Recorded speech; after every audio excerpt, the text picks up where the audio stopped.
FSN Radio. It's all about what's next. Go to financialsurvivalnetwork.com and sign up for your free weekly newsletter. You'll also get 3 free reports. The Financial Survival Network. It's all about what's next. Welcome and Happy New Year. You are listening to the Financial Survival Network. I'm Kerry Lutz, and today is January 2nd of 2018. Got to get used to saying that because it's here. Well, lots going on. First, though, be part of the show and don't hesitate to email us at kl@kerrylutz.com or the Twitter feed at Kerry Lutz. So are we heading towards the top? Is this what we've been waiting for? Gold, silver, going from moribund, dull complacency to higher still? Well, where are we going to head next for 2018? John Rubino, welcome back. Hey, Kerry. It suddenly feels like we might be having one of those economic blow-off tops that happen at the peaks of cycles. We'd gotten so used to slow growth for such a long time. And banks had all the excess reserves; they weren't lending out, and it was kind of confusing because normally you get super low interest rates and high government deficits, and that leads to a extreme spike in economic growth fairly quickly. It didn't happen this time around, but apparently, maybe it's starting to happen finally, because just lately, home sales are spiking. Factory activity in the U.S. and Europe are way up. Stocks are up big lately, and again this morning. Interest rates are starting to rise, and even gold and silver are having nice pops lately. So you add it all up. And banks are apparently starting to lend out some of those excess reserves. Hey. Totally. So, looking at gold today, let me just pop up the app rather than saying what happened before. Gold right now is up $8.50 the ounce, right around $13.1150. Silver up 21 cents, right in that over $17 an ounce, which is significant because you had gold break $1,300 last week, and then you had silver break $17. In and of themselves, round numbers probably don't mean that much. There is some resistance always at round numbers, but always when you see gold and silver break them both close to one another, it's kind of like a confirmation between the transports and the Dow Jones Industrials. It usually means we're heading up for a while, at least anyway. Yeah. It's good to see it. But it's also kind of due because of technical reasons and seasonal reasons. This is a time when you would expect gold and silver to be going up, regardless of what else is happening in the world. But as a piece of the blow-off top puzzle, it's especially interesting. Oh, and one other thing that's part of that story is the explosion in cryptocurrencies. To have an asset class just go up like that at a time when economic growth seems to be picking up kind of implies that we've finally achieved escape velocity economically. But of course, that's the kind of thing that looks good in the moment, but is usually associated with downturns a year later because it creates a lot of bottlenecks. Prices of things start going up because supply gets tight and wages start rising, and central banks feel obligated to raise interest rates, which is already happening. The U.S. Fed is looking for excuses to raise rates. The European Central Bank has been talking about scaling back their bond buying for a while, and will probably see rising growth in the EU as an excuse to do that. So we'll see monetary tightening in response to this spike in economic growth. And historically, that's the kind of thing that leads to a bear market in stocks and a downturn in real estate and a slowdown in the economy. So we'll see if it plays out this way again. But historically, a year like the one we've just had, and apparently the one we're moving into, is usually a sign of the end of an expansion. And if that's true, then you want to be shorting stocks and not buying real estate. All the things you would have done in 2006, 2007, if you could go back and do it again, maybe you want to be doing that again. So we'll see. But it's just interesting because it's such a contrast with the previous 6 or 7 years. They've been characterized by slow growth and a surprising lack of response to really loose monetary policy and fiscal policy. And now all of a sudden, we're getting what the Keynesian textbook says you should get from extreme monetary and fiscal ease. So we might be heading into a really different world from the past 3 or 4 years, and maybe a much scarier one. Yeah, well, right now it's happy days are here again. And you know what I didn't realize? Like, happy days are here again. Yeah, it meant like supposedly the economy was going to rebound after FDR was elected. But what it really meant was happy days are here again because it's the end of prohibition. And we had the end of marijuana prohibition for recreational use in any event in California, the largest marijuana market probably in the world. That is a really interesting story. This is not getting as much play as I think it deserves, because California is so huge. It's like a fifth of the U.S. economy. And it's one of the biggest, standing alone, it's one of the biggest economies in the world. And they just legalized weed. That's a very big deal. Yeah. And it's also kind of there's a theory called socioeconomics, which says, among many other things, that in relatively hard times, we tend to make things legal because we just don't feel like we can control the world. So we tend to get out of the way of stuff. And that's why prohibition was repealed during the Depression. And now we're seeing a repeat of that, where we've had slow growth for such a long time, and the world just doesn't seem like it's something we could control. So we don't feel cocky enough to try to impose our will on society, and so the government is just getting out of the way and letting stuff become relatively legal, and that's happening with drugs. So we should probably expect that to spread. Weed will be legal in 40 states within a decade. And other drugs will also be decriminalized just because, it's proven impossible to control them. Mm-hmm. And we're losing the sense that we can control things. So I think the whole California weed initiative thing is important because it's a sign of big changes to come. And it's also a good thing. From a libertarian point of view, we shouldn't be trying to control what people do with their bodies in any event, So this is the first step in a long journey towards a society where people are responsible for themselves. And if they screw up, they screw up, but it's their own choice. As opposed to a nanny state telling you what you can and can't do because you aren't trusted to manage your own life. So, all things considered, I think it's very cool. And it's also a big moneymaker. Right now we pay Mexico and a few other countries huge amounts of money for drugs. And we basically finance their organized crime. So if we start making this stuff at home and selling it among ourselves, then we keep the profits. The organized criminals in other countries lose a big profit center, and they become less powerful, and real government gets to reassert itself in places like Mexico and Colombia. And I think that's a win-win. It's a good thing for everybody.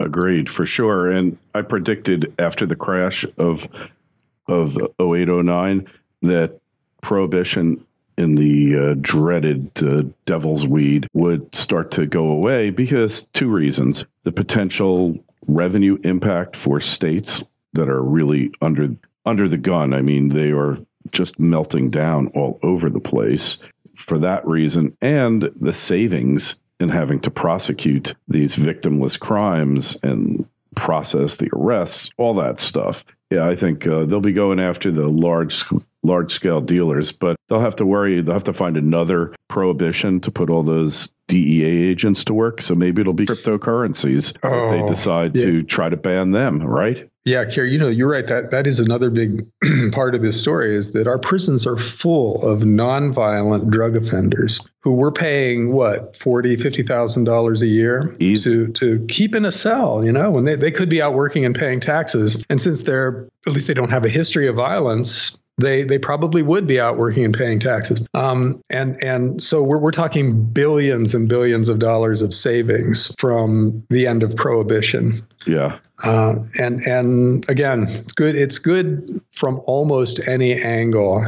And because it will succeed when it's passed in individual states, it's going to spread. So this is you can point to a lot of horrible things that are happening out there.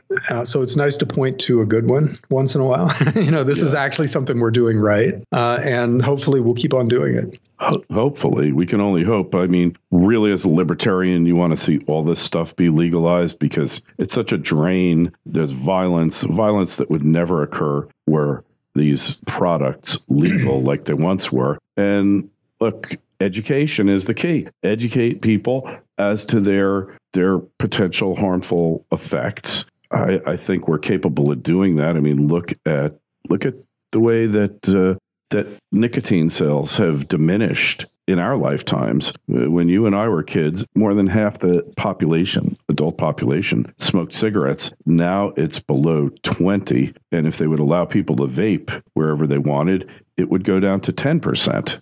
Yeah, people basically figured out that's a bad thing to do, and they're to the extent that they can, they're stopping doing it. We're not stupid, People do make mistakes. If you give people total freedom, some people will, shoot themselves with their own gun and gamble away their rent money and get addicted to drugs. That will definitely happen. But by and large, in the aggregate, most people will make good decisions because they understand what's right and wrong in their lives, and they know what's best for their families. So, the libertarian ideal is a society where we basically are free to do what we want as long as we don't interfere with other people's rights, but then we accept the responsibility for our choices. So, applying that to drugs, you get to take what you want. But if you screw up your life because of it, then you're responsible for that screwed up life. And for every person that does something like that, who screws up their lives, they serve as an object lesson for 100 other people who learn from the one person's mistakes and don't make those same mistakes. So we educate ourselves in a free society via our mistakes, which, by the way, is how capitalism is supposed to work. Companies are supposed to go bankrupt, and the 99% of other companies that aren't bankrupt will learn from the 1% who screw up. And in that way, the system keeps getting better and better, and it figures out what the boundaries are and how far you can push the envelope, et cetera, et cetera. But we've socialized loss here by bailing out the big banks and Wall Street in general and allowing them to take huge risks with no downside. And that's led to a society that's so over indebted that we can't help but have a huge crisis at some point because of that.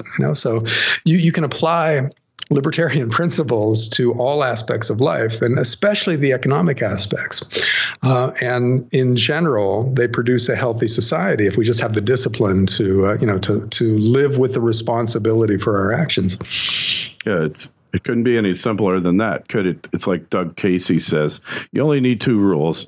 Number 1 is don't do anything that's going to hurt anybody else. And number two, of course, is just do what you say you're going to do. In other words, like the Bible, honor your contracts, right? Well, yeah, the rule of law and the inviolability of contracts are central to a functioning free market system. And you can divide countries up by how solid the rule of law is, and they cluster perfectly. Or they correlate perfectly with wealth. The richer countries are the ones where there's a rule of law and where contracts are taken seriously. The poor countries are places where those things aren't true. So yes, responsibility and honesty are crucial to a functioning society. And we've lost that lesson over the past, let's say since we went off the gold standard in 1971. You can trace so many things from that decision by Richard Nixon, and you can graph them against the time since then, and they all kind of begin in the early 1970s, and they all keep getting worse as we take on more and more debt because we have fiat currencies. So you can trace it all back to sound money. You really can. Well, this idea that somehow we can legislate everything and cure all problems through legislation is just lunacy. It really is crazy because it doesn't work that way, right? I mean, it just can't work that way. Yeah. I think the only place where I would fundamentally disagree with basic libertarianism is that antitrust laws. Yeah. I think we should impose limits on how much power can be concentrated in the hands of any one company or any one oligopoly in an industry. As a way of maintaining free markets. But other than that, yeah, I think it's up to us to decide how we want to live our lives, or it should be. Yeah. Well, we could generally do it better than what the government tries to inflict upon us here, right? I mean, let's face it, you know what to do better than anyone else knows what to do with your life. Whether you want to do it or not is another issue. And the government's fully justified as putting incentives and disincentives there as long as they don't try to make the decision for you. Yeah, and you can see a lot of the free market asserting itself lately with the explosion in cryptocurrencies, for instance. That's basically a vote of no confidence in fiat currencies. And with gold and silver, although they've been flat lately, with them rising dramatically over the past 15 or so years. Gold was $200 and some an ounce in 2000.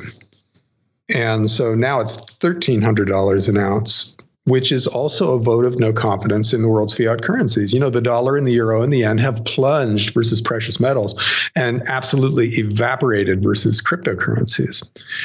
So what that means is that the market is voting against these currencies that are being so badly mismanaged. And since the mismanagement is continuing, there's no reason to expect those votes to change. Capital is going to continue to flow into real assets and sound forms of money and out of fiat currencies until it becomes, till the trickle becomes a tidal wave. And at that point, the system falls apart. So we're heading for something like that. You can see the trends gaining speed and gaining power. Oh, yeah. And under the twin pressures of cryptocurrencies and precious metals, I think we're going to see a huge change in the behavior of fiat currencies over the next few years. Oh, it's going to be a major, major change. And governments really, they'll be reactionary, try to keep things as the way they are, try to keep kicking the can down the road. But eventually the alternatives will overwhelm governments. And it's what we're seeing. Hey, it's also going to be a good year for freedom, 2018. I believe that Venezuela is going to collapse. Iran is collapsing right now, and it looks like they're going to, something is going to happen there. What I won't say right yet that it's going to all turn around there, but signs are pointing in the right direction. And other places, I think Cuba is in for a really difficult time, and you're gonna see a change there as well. Raul Castro is stepping down in February.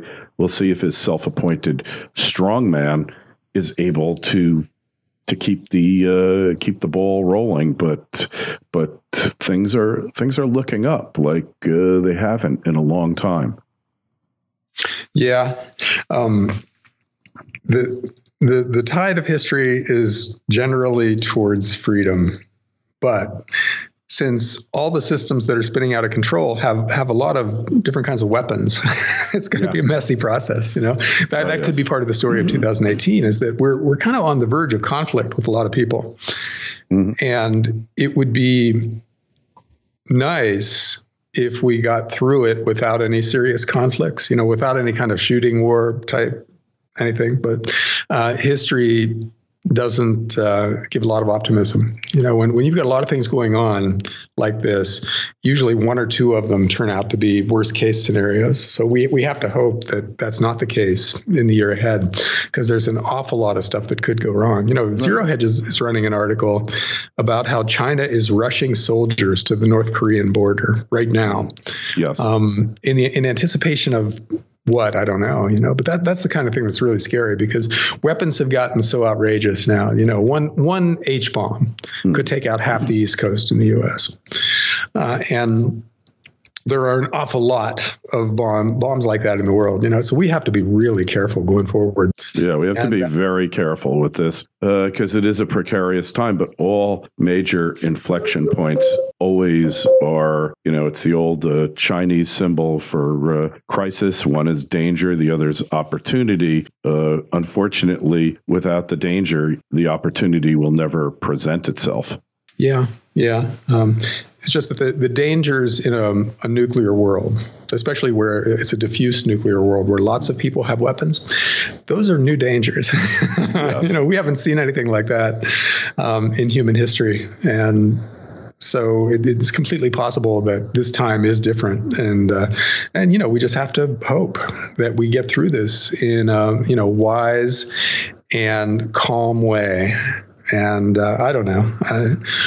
That's yet another reason to simplify your financial life by owning precious metals and not taking huge risks in the stock market and stuff like that. Just because you've got these external risks that are out there that are bigger than, or at least more complex than they were in the past. And one of the ways you deal with that is by making your own life as financially bulletproof as possible, and a lot of precious metals in hand, so that if things go a little crazy for a while, you've got real money and do the other kinds of not necessarily extreme survivalist stuff, but take steps, have a generator, have some food on hand, stuff like that. As a just in case kind of thing, because the world really is scary and complicated right now in ways that we haven't seen really ever.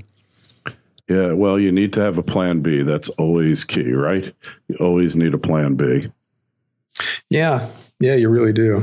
And more so now than ever. Agreed. So you have any big predictions for 2018, John?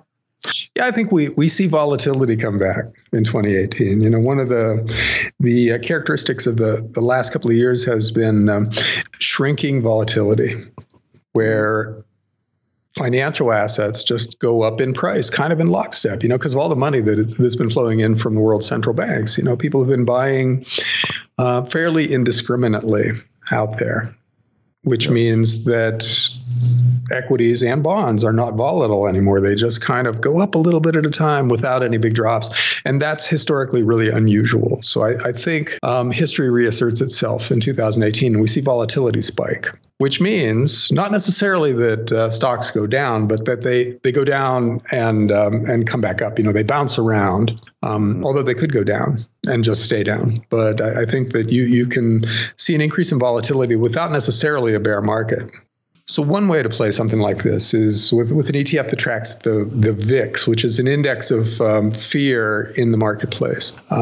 So you can use that to hedge a stock portfolio, for instance, because if fear comes back to the marketplace, that means stocks probably went down and you probably lost some money on your stocks. But if you own an ETF that tracks the VIX, that goes up. So it's one way to hedge things. You can also do volatility spreads in the option market, where you buy a put and a call on the same equity, so that you lose money if it just sits there, but you make money if it jumps up or crashes. And in that way, you make money if volatility spikes going forward. Yeah. So you use what's called a spread to kind of capture the profit on that volatility. And therefore, the cost isn't that big because the risk, you're only risking what you paid for the spread. Yeah. And you do lose everything with options if it doesn't work out, but you make a lot if it does work out. Yeah. Well, agreed. So that is it for our first show of the year. Just find John's work over at dollarcollapse.com.